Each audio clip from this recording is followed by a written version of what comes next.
What is it that makes a Pokemon good? Is it strong attack power? Well, not necessarily, because Rampardos is sadly not very good. Is it a good typing? Well, maybe, but a good typing can only take you so far. That's why today we're reacting to why the Pokemon with no weaknesses so bad. It's another Wolfie VGC video. Wolfie's lovely guy. Also, I try to make sure that if I have the thumbnail artist, if I use the thumbnail in a reaction video, that I always link the thumbnail artist in the description because they always do such wonderful work. Why are the Pokemon with no weaknesses so bad? Weaknesses are a core part of the Pokemon experience. Whether you're a new player about to learn the hard way that your Charmander is weak to rock. Wait, why is it? Hold on, why is the font like that? Hold on, wait. Footage is from Long Plays BR. So this is a long play video, and if you don't know what a long play video usually, if I remember correctly, is a video that you play through the entire game in one video with no commentary. So it's just the game. But I don't know why the font would be like that. I've never seen the font like that in Pokemon Blue before. Even the HP is different slightly. Sorry, I just get distracted by the most inane stuff. This doesn't matter at all. Why am I doing? Seasoned Nuzlocke, seconds away from discovering a niche coverage move that an in-game trainer has. Knowing which types your Pokemon are weak to is a seasoned Nuzlocke a vital skill. And that's especially true in competitive Pokemon, where hitting a Pokemon with an optimized, super effective move can often get rid of it in a single attack. So you might think that if there were any Pokemon that didn't have a single weakness, Electros. Oh, but Patterrz, there's Mold Breaker, you fool! Yeah, okay, but like, how many Pokemon really are running Mold Breaker into Electros? Or like Haxorus, Mega Gyarados, Mega Ampharos. Doesn't even get any ground type moves, it wouldn't even work. They would be some of the best in the game. What's surprising is not only are there a small... Wait. Okay, zero weaknesses. Wait, what are the Pokemon that have zero weaknesses? Obviously, Sableye and Spiritomb have weaknesses now. I can only think of Electros. Then that's it. That's the only Pokemon I can think of. A handful of Pokemon that don't have any weaknesses, but across the board, they're so terrible that they almost never see any competitive play. Like, I know that Sableye and Spiritomb are in the thumbnail, but I mean, maybe he's going to talk about Generation 5, though. That would be fun. Why? It's not that having no weaknesses is secretly a bad thing. In a vacuum, it absolutely should be incredible. And there's a damn, that guy is massive. Pokemon we'll talk about later that it kind of cheats in order to get no weaknesses, but it is the one example of a Pokemon with no weaknesses actually being really good. Oh. Okay. It's not Electros. Even though I do love Electros, it's definitely not gonna be that one. I'm really only talking about competitive play here. Like, I do still have nightmares about Kid Me trying to take down Cynthia's Spiritomb, or, you know, the dreams of Terra Electric Air Balloon Shedinja. But oh, dude, everyone says that. Everyone's like, everyone that talks about Wonder God in a Scarlet and Violet way is like, just use a Wonder Balloon. The Wonder Balloon strat is unbeatable. I mean, yeah, it's like pretty good, but it's boring though, isn't it? It's pretty boring, so why would you want to do that? You can't even use Wonder Balloon in Scarlet and Violet. I don't think Shedinja is even in Scarlet and Violet, so it's only in randomizers it would even work. And in a randomizer, why not have a little bit more fun instead? These aren't relevant in competitive play, they're also not making it into the video. For the most part, the ways in which you end up with no weaknesses tend to leave you with other deficiencies. Not to mention that while a Pokemon's typing and weaknesses play a large role in how good it is, there are tons of other things that play here too. Just like how being like, for example, can Mewtwo dunk? Really tall doesn't inherently mean you're going to be playing in the NBA. Having no weakness. I mean, he can fly too. Like, I feel like levitating is kind of broken for a basketball game. Doesn't mean a Pokemon can. But also, I don't know. Listen, I've watched one full game of basketball in my life when we went to Miami and there was the Miami team battling against another team. Sorry, I'm not a sports guy, okay? It was pretty fun to watch, though. There was a lot going on. I actually kind of enjoyed it from someone who does not understand basketball rules and has never played a full game of basketball in my life and has never watched a full game of basketball in my life. I just want to learn how to dunk now. Definitely keep up with Incineroar around. This is all going to be a lot easier to understand with an example. So let's talk about the specific Pokemon that don't have any weaknesses, starting with Spiritomb. Never mind. Okay, wait. Can you even see me pointing? Wait. Okay, you can see me pointing. Damn, that's a nice mic on. Wait, I know that some of you are running to the comments to tell me that Spiritomb actually does have a weakness. It's weak. I imagine that every Wolfie VGC viewer it looks like this. Like they're in the back of their limo. They're between meetings. They're between billion-dollar deal meetings. They're getting chauffeured to the next one where they can shake hands with the movers and shakers of the world. And they pull up the laptop and they're like, Wolfie, fairy type. Fairy, but when when it was released, it wasn't. Pump the brakes, kid. Spiritomb is a ghost and dark type Pokemon, and prior to Generation And it's 6, so sick. this type combination had no weaknesses. That's because Ghost's only two weaknesses, Ghost and Dark, are both resisted by Dark, and Dark's weaknesses to fighting and bug, Ghost is either completely immune to or resists. The editing in these videos is always so good. Like, compliments to the chef. They've been In other cooking. words, these two types perfectly complement each other. Yeah, unless. Kind of. There are a few issues with this type combination, but one of the glaring ones is that neither Dark or Ghost offers that many resistances. Yeah, I mean, you really do get a lot of immunities from it, and that's mostly why people like it. Like, you get 3 immunities, 0 weaknesses, but you only have that 1 resistance in poison, and poison offensively has never really been that great, especially in Generation 4 where they had like 0.5 of a move to use. They just discovered what Poison Jab is. Like, oh my god, what? You can have a poison move do damage? I don't understand. There is Sludge and Sludge Bomb, but not every poison type learns it for some reason. Provide 2. And for some reason, Sludge Bomb was always like really hard to get. Like harder than Flamethrower and Thunderbolt and Ice Beam for some reason. Plus 1 or 2 immunities, respectively. Compare this to Steel, which provides 10 resistances. Jesus, look at that. God, that's gorgeous. What a collection. Didn't realize Steel was so good. I mean, it has, what, 3 weaknesses? And an immunity, or even Fire, which provides 6 resistances. And oh, so Steel Fire is the go. Wait, Steel Fire is really good. Oh, I forgot how good Steel Fire is. I mean, it has a quarter weakness, yeah, but what if you just run Air Balloon or Magnet Rise? you might be able to spot the problem. Dark and Ghost canceling out each other's weaknesses also means they're canceling out their resistances. And so when you combine them, you get a Pokemon with only a single resistance in addition to 3 immunities. And resistances are arguably as big a deal as weaknesses in competitive play, if not even more so. While a weakness will cause a move to deal double damage, a resistance causes the base damage to be halved. A Pokemon with tons of useful resistances normally. Wait, specifically the base damage? Is that the base damage of the move? Because I know that I just recently learned that being burned means that the damage of the move is halved instead of your attack stat being halved, which kind of confused me. I was like, how does the interaction work with Body Press? But it's the move's base power that gets halved, so Body Press's base power gets halved instead of it going and halving your attack stat instead, which is interesting. I don't know. I don't know. Did anyone else just learn that? Because am I the only dumb one? Doesn't mind having a few weaknesses, even if they end up being double weaknesses. Pokemon like Ferrothorn, Gastrodon, Kingambit, and several others are all known to be really hard to get rid of quickly, despite having a type that deals quadruple damage to them. While a Pokemon yeah, you have to prepare specifically for these Pokemon or you're just going to have a tough without time. weaknesses won't have many bad matchups based on their typing, a Pokemon without resistances won't have many good ones. This lands Spiritomb in this kind of neutral zone, where based on its typing, it shouldn't have super volatile matchups. Or I should say based on its defensive typing. As a Ghost and Dark type, Yeah, Ghost and Dark offensively is not that great because Ghost is super effective against Psychic, but also Dark is super effective against Psychic. Dark offensively is kind of mid. It's not really super effective against a great many things, and you also have that Ghost. Ghost offensively is pretty good. It only has 1 immunity, not very many resistances from what I can remember, and they usually hit pretty hard. has some major issues offensively. Ghost Damn, is that was able a to crazy hit 2 hit. types for super effective damage. Ghost and Psychic. Dark, on the other hand, is able to hit 2 types for super effective damage. Ghost and Psychic.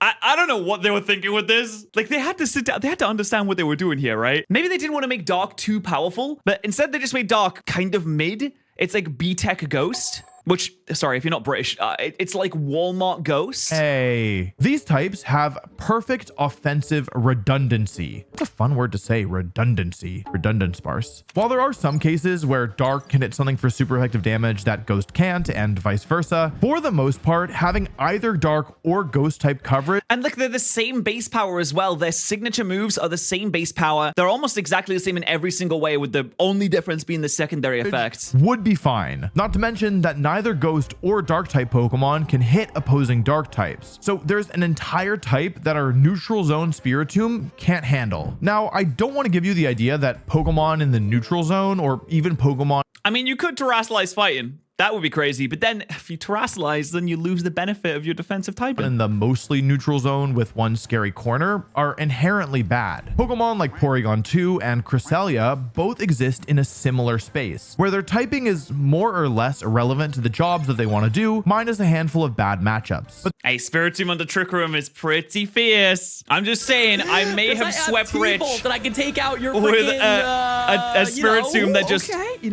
that just ran rampant on this man's team. God, I actually felt bad after this one. The Spiritomb was ridiculous. Sets up a Trick Room, sets up a nasty plot. It has Steelworker as a randomized ability. And then it's just this was just mean. Haven't clicked off. I don't know why you're tripping. You know the timer's gonna run out eventually. There's a 60-second timer. Oh, look, there we go. I didn't know. And there he goes. 60-second timer on my turns. Wait, I'm not gonna say anything until. Thank you so much, Rich, for coming onto the channel. I really appreciate that. Okay, I feel bad about it. I'm sorry, Rich. The obvious difference between Spiritomb and the Ducks is, of course, their stats. A Pokemon without many weaknesses or resistances won't be taking double damage often, but oh, damn, Porygon. Is that Eviolite Porygon? Wow. Eviolite Porygon still has less special defense than Florges, which is just mind-blowing to me. But also Florges' special defense is just mind-blowing to me. It also won't be taking resisted damage either. And how good this is depends largely on how good the stats of the Pokemon are. If Spiritomb has 50 base HP? That's ridiculous. If a Pokemon is ridiculously tanky, like Porygon 2 or Cresselia, then hitting it with even strong neutral attacks isn't going to be enough to get rid of it quickly. You really want to hit it for super effective damage. With Pokemon this bulky, even strong, super effective attacks often aren't enough to get rid of them in a single hit, but they at least do enough damage that another Pokemon can finish off these behemoths. The alternative is spending turn after turn chipping away at their health bars, only to have them heal off the damage half the time anyway. But Spiritomb was not graced with unbelievable stats. Yeah, he doesn't have unbelievable stats. He also doesn't have Recover, which really sucks. I mean, he gets Sucker Punch, which I don't know where he's getting those hands from. So it's actually Sneak Attack in Japanese. In Nihon Des, Watashi wa Nihongo ga dekimasu. I would actually go so far as to say these stats are exceptionally believable. Thanks to its unusually low HP stat, it is much harder to keep it around.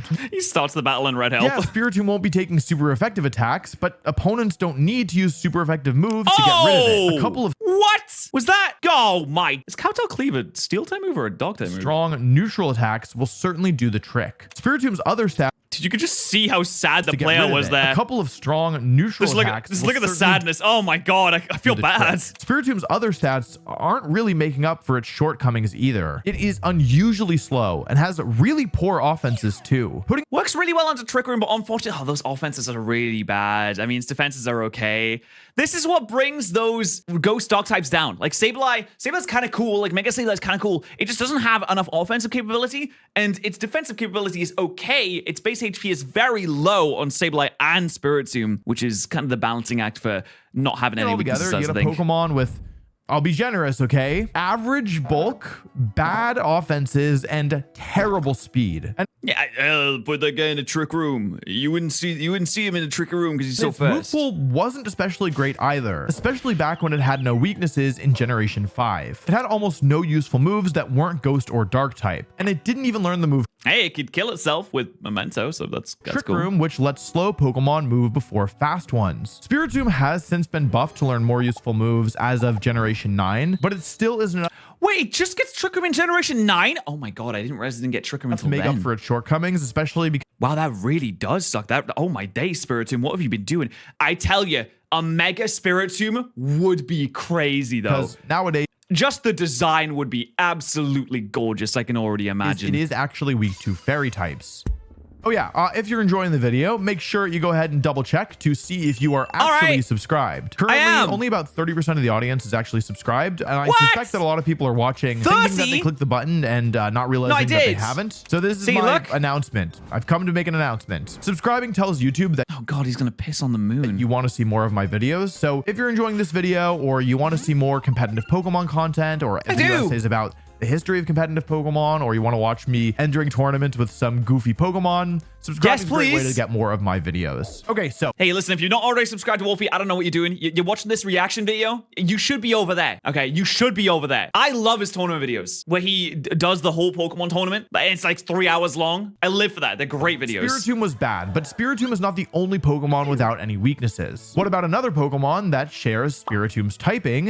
Sableye. Well, to be There fair, is. Sableye is a lot better than Spiritomb. Out of all I mean, it gets prankster, doesn't it? Does it get prankster? I think it gets Pokemon I'm going to talk prankster. about in this video, Sableye has had the most usage by far. And that's mostly because in Generation 5, Sableye was given access to one of the single best abilities in competitive play. There it is. Prankster. Prankster gives an increased stage of priority to all non-damaging moves, causing them to move before most regular moves. For a Pokemon like Sableye, this was a godsend. Sableye has the same type Because he's so slow and has absolutely no redeeming qualities in its stats whatsoever. Spiritomb, meaning it also lacks those helpful resistances that cause it to take reduced damage. Sableye, however, does have another way of reducing damage without using its typing I use a little willow with the move Will-O-Wisp. This Oh, I hope I don't willow move miss. burns whatever it hits, causing the burnt Pokemon to take damage over time and cutting the power of their physical moves in half. While Spiritomb does also learn Will-O-Wisp, its low base speed means it can't fire the move off before taking damage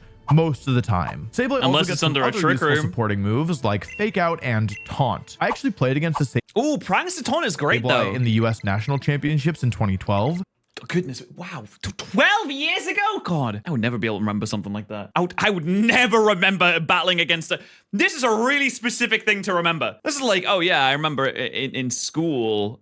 I went to lunch one day and I think I had a panini and it was like, okay, pff, yeah, definitely remember that one. Use the move Captivate, which if you don't know what that does, no worries. Neither did any Wait, Captivate lowers special attack? Is that AOS right? back in 2012. This move hits both targets and will cut their special attack stat in half, but only if they have the opposite gender of Sableye. What? That's so ridiculously specific. Oh, that's why you take advantage of everyone playing Pokemon using male Pokemon, and then you're like, oh, you bring a female Sableye, boom. Wait, there's a male Gardevoir though. Pokemon like Thundurus and I guess that's a 50-50 chance to get a male Gardevoir though, isn't it? For some reason I thought they were more biased towards females, but I don't think they are. Tornadus are always male, so a Oh, wow, that's smart. Okay. female Sableye could reliably use this move against them, as well as any other male Pokemon. Just like Spiritomb, Sableye How does a female Sableye captivate a Thundurus? How does that work? What is there an animated version of that? Because I don't want to see it. received pretty ridiculous move pool buffs in later generations, but I'm not going to talk about them here because in exchange for these new moves, Sableye also gained a weakness to Fairy, and that makes it ineligible for this video. I don't know why I'm shaking my finger so much, but I can't stop it. I seem to enjoy it now. Prankster saved He's just like, it's just the comment section. The comment section is preparing themselves like, well, yeah, they got their moves, but it has a weakness to Fairy type now. Sableye from obscurity and actually gave it something to do. It took me like 6 takes to say saved Sableye. It's a lot harder than I would have thought. However, Saved Sableye. Saved Bly. Saved Sabai? even one of the best abilities in the game could only do so much. While Sableye was able to disrupt opponents, it was far from a great Pokemon, and that's largely because of its stats. Remember that Yeah, for all of them. Pokemon in the neutral Terrible. zone, their stats determine a lot of how well they can stand on their own. Okay, so let's take a look at Sableye's Wow, Sableye, you have been... Oh, goodness me, what a shame this is. stats. Oh, no. Oh God. Don't look, kids. Don't look. Don't look, Subnoodles. Don't look. It's not. No. Trust me, Subnoodle has like way higher stats than that. Subnoodle stats are like so big. Subnoodle has like Subnoodle's my OC, so I gave him a 500 attack. Sableye has less total stats than Munchlax, than Yanma? Yeah, baby Sableye's Pokemon. relevant stats are across the board.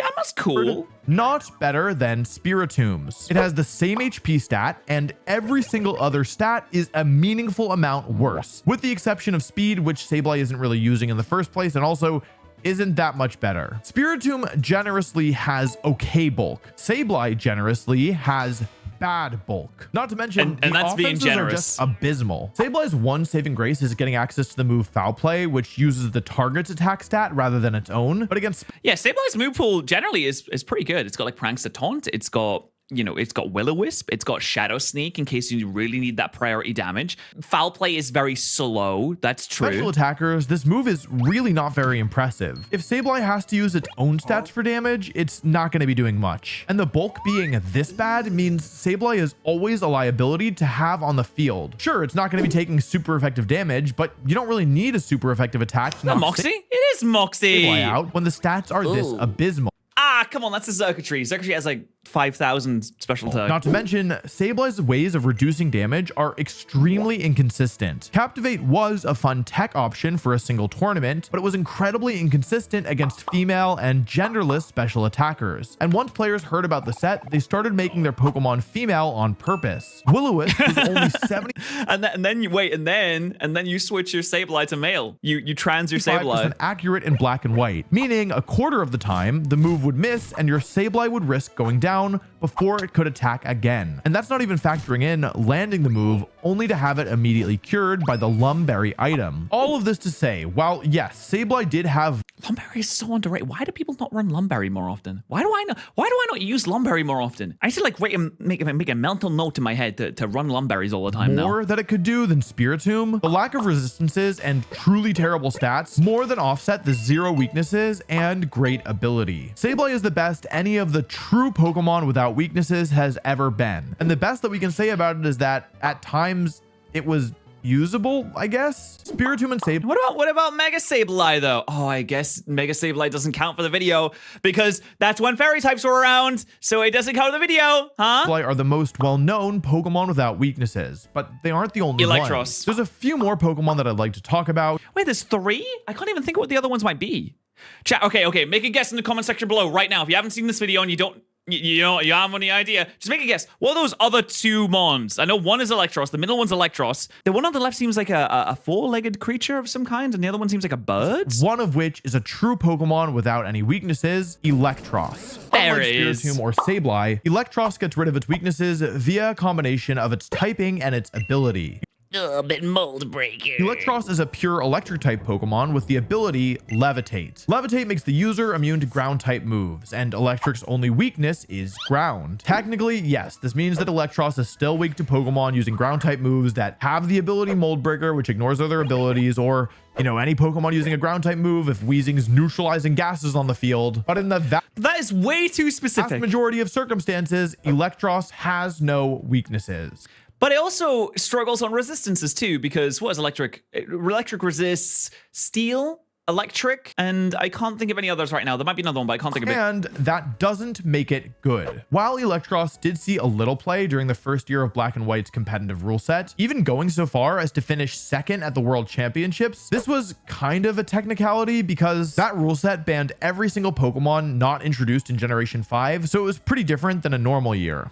Yeah, but I mean, he's still doing a good job Since though. then, Electros I do love Electros. Wow, 500 million berry? Damn, that's a lot of berry. That guy is like an emperor light. has no major recorded finishes. Why? Well, we can use what we've learned thus far to understand what's holding Electros back. First, although Electros lacks weaknesses, it only has 3 resistances. Wait, there is 3.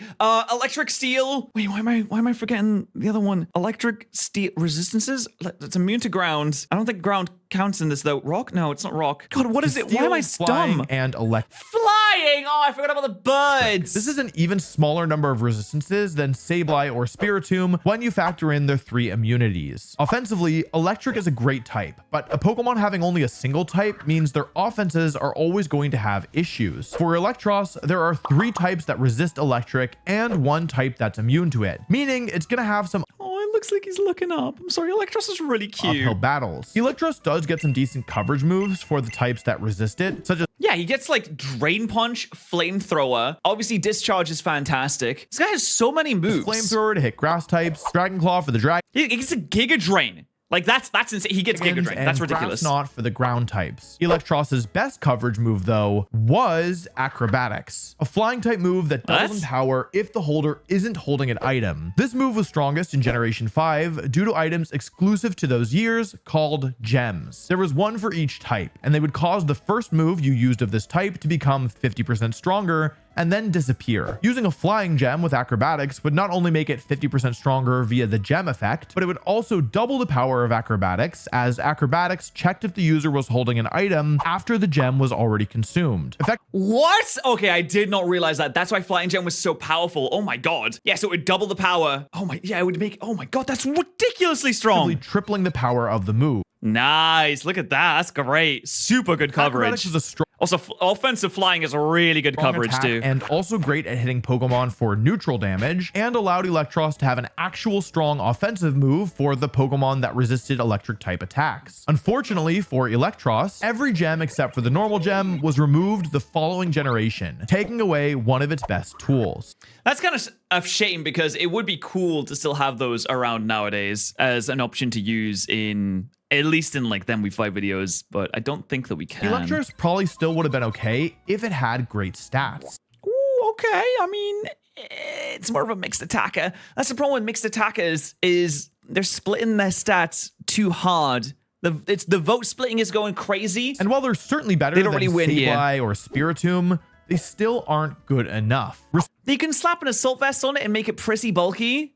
And it still does get Giga Drain for recovery, Volt Switch to help you get around. So Electros is still a very good Respectable mon. defenses and usable offensive stats. It's definitely good, but it's not great. And the speed stat is really awkward. Electros is slower than most Pokemon. I wouldn't even say that 50 speed is C+. 50 speed is like negative B. Wait, that's B minus. 50 speed is like E level speed. Used in competitive play, but it isn't quite strong enough to justify using it as a Trick Room attacker. I think that if Electros was super Really? I mean, 50 speed into Trick Room is, I think that's fine, fast, isn't it? it probably would have had some play because the other stats are all good enough, but I mean, that would be a massive boost to a base stat being total, this though. slow is just too much of an uphill battle for the Windsock. Honestly, you could probably reduce one of its offensive stats, give it a little boost in the other offensive stat, and put the rest into speed, and it'll be a lot better. Also, side note, can we talk about how much worse Electros' 3D model looks compared Yeah, absolutely. to its Yeah, really it looks cool gross. 2D sprite? I It has so much think personality. Electros was like one of the coolest Pokemon based on its design, and then I saw it in X and Y, and I was like, oh, I can't. He goes from like standing. I think he looks so much better when he stands. When he floats in the air and he levitates. Oh, I guess he does levitate though. That is the thing that he does. Yeah, I mean, it makes sense in a thematic way, but he still looks kind of Let gross. anybody know that I like this thing. These are technically the only Pokemon that have no weaknesses, but there's a couple other Pokemon I want to talk about still. They're gonna talk Pokemon about that can Magnet end Rise? up in situations where they don't have any weaknesses, even if they aren't always in that state. And while What's that? yeah, there are probably some setups you can do with like the move Trick or Treat, which adds the ghost typing to a Pokemon, or I don't know, like Soak with a Rindo Berry on a Lightning Rod Pokemon. I'm more interested in a much simpler method that a huge chunk of Pokemon can use to end up with no weaknesses. Magnet Rise. Terastallization. Never mind. Terastallization allows any Pokemon to forfeit their original typing defensively and transform into one of He's specifically defensively. A lot of people forget that when you terastallize, you still get the stab from your original types. Like Tyranitar, when he terastallizes into a ghost type, he still gets stab Rock Slide. 18 types, getting a damage boost to their Terra type, as well as being treated as a pure version of whatever that type is defensively. With Terastallization, suddenly any Pokemon with the ability Levitate can turn into a Pokemon with no weaknesses by terastallizing into an electric type. And yet, this was extremely rare. If the main thing holding It was actually a strategy that was used in the third gym. Iono used terastallization on Levitate Miss Magius to make sure that she has no weaknesses. back the true weaknessless Pokemon was their stats, then why are the Levitate Pokemon with better stats still not choosing to shed all their weaknesses and become untouchable? A lot of them are, I mean, a lot of electric types are kind of frail to begin with. And electric doesn't really give you good defensive capabilities. Well, it turns out that resistances matter a lot. Like a lot. And like we've already established, electric is not a type you want to terastallize into if you want resistances. For example, let's look at Hydreigon, a dark and dragon type Pokemon with the ability Levitate. Hydreigon could terastallize into electric and turn into a Pokemon with no weaknesses. he could, but he'd still be getting hit by Fairy for neutral, which is what's going to be launched at Hydreigon anyway, so it's not really a good... So if you're going to predict someone to use a Fairy type move, you don't want to terastallize into an electric type, you'd rather terastallize into a Steel type, for However, example. the resistances that electric provides to flying, electric, and steel aren't super useful for Hydreigon. And if you terastallize into a Steel type, you also still have Levitate to make you immune to ground, so you get all the resistance benefits, but you don't have the ground weakness. It wasn't weak to any of them initially, and it already resisted electric. Instead, when Scarlet and Violet first released, many Hydreigon chose to run Terra Fire, allowing them to get a damage boost on their fire type moves and suddenly resisting the ice, bug, and fairy type moves. There you go. There's the resistance to fairy. There it is. That Hydreigon is weak to in its base form. Terra Poison could also be used as a way to resist fairy as well as fighting type attacks, especially because Poison's weakness to Psychic is an immunity before Hydreigon terastallizes. Steel was arguably the most popular option when Hydreigon was used, although it shares a weakness to fighting with Hydreigon's original typing. Ending up with 10 resistances, 2 immunities, and only 2 weaknesses is a pretty sweet deal, especially considering that Steel resists every single other one of Hydreigon's weaknesses except for fighting. And all 3 of these Terra options also make use of the Levitate ability, since all of Fire, Poison, and Steel are weak to ground. They don't turn Hydreigon into a Pokemon without any weaknesses, but they each only have 1 or 2 weaknesses, and you get a lot more value from the resistances than Electric can offer. This isn't specific to Hydreigon either. Nearly every single Levitate Pokemon in Scarlet and Violet favored a different Terra type than Electric, whether for defensive reasons or offensive ones. Apart from Iono, because she's like, I guess I am the Electric type gym leader, so I kind of have to, even if it's not like the best thing to do. Electric, while a good type, just wasn't the best choice for a defensive Terra type when comparing the resistances that other types could offer. There was one major exception though. Terra Electric Cresselia won a regional championship at the start of the 2024 season. While Cresselia primarily preferred other Terra types such as Poison or Fairy, this Cresselia leaned into its neutral zone dominance. It was primarily because it's so freaking bulky to support its teammates with Trick Room and Lunar Blessing, so it didn't need to worry so much about its offenses. And with the Electric Terra, it could turn off all of its weaknesses. Just look at those bulk stats. That's ridiculous. Relying instead on its ridiculous stats and healing from Lunar Blessing to keep it healthy. And clearly this strategy worked, since ultimately this Cresselia won the tournament. It didn't really catch on in a big way, since most players felt that the resistance gained via the other Terra types were worth a couple of extra weaknesses, but it did prove that a super bulky Pokemon without any weaknesses could actually be pretty scary in the right hands. But there's another Pokemon I still want to talk about. Yeah, what is this last one? Thanks to its ability, has absolutely no weaknesses. Or at least that's true as long as it has full HP. I can't think. Oh my god, it's Wolfie? Wait, okay. What is it though? What is it? I can't. It's one of the newest legendary Pokemon. Oh, wait, so it's freaking Terrapagos. I was not gonna guess that. When you said newest legendary Pokemon, I thought of Chien Pao for some reason. Terrapagos. Yeah, there's absolutely no way I was gonna get that. But what you can get is some money off gamer subs, baby. You can get some free samples. You can get some waifu cups. You can get waifus on them. You can get waifus not on them. If you don't want any waifus, you can get caffeine-free variations of your favorite drinks. They're absolutely fantastic. I would highly recommend the Sakura flavor. It's very, very good. It's much to my flavors and tastes. I drink the caffeine-free one every single morning. And you should use code Patterrz to buy it. I'm just saying, use code Patterrz to gamer subs. Is a legendary Pokemon with 3 forms. There's the cute form made to sell plushies, the regular form, and the stellar form. These are all made to sell plushies. Oh, okay. To be fair, the stellar form looks like it would be really hard to sell a plushie of. But the other one is still cute. Here's something that I think is kind of stupid. The regular form of Terrapagos is called the Terrastal form, which is not the name of the form when it terastallizes. I'm going to call it the normal form because I think that that's less confusing. The plushie form is fully irrelevant competitively, and the stellar form is the strongest. But the form I want to talk about today is the regular form. This one's a really cool ability. Oh, wait.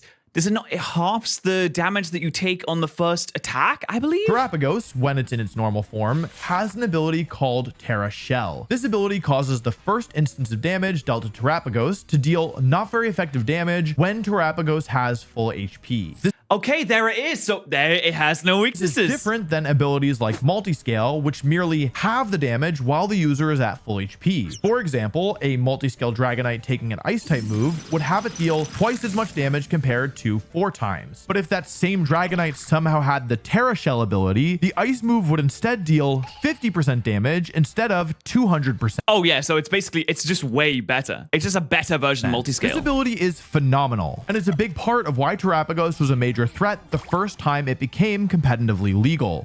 And it's actually a lot of reasons. This is the reason why people don't terrastalize first turn with Terrapagos, so they can take advantage of that and take like no damage, and then terrastalize afterwards. Terrapagos is a normal type Pokemon, and normal doesn't have a single resistance, just that lone immunity to Ghost. With Terra Shell, Terrapagos is actually able to resist every single type in the game, and players made this count. Many players would use this ability to boost Terrapagos' stats with Calm Yeah, you get a free turn to Calm Mind, letting boost it his deal stats more up. damage and reducing the damage dealt by future special attacks. Giving Terrapagos the Leftovers item and pairing it with Pokemon like Grassy Terrain Rillaboom or Floral Healing Comfy or Like, oh, maybe we get to use it twice. Maybe I get back to full health.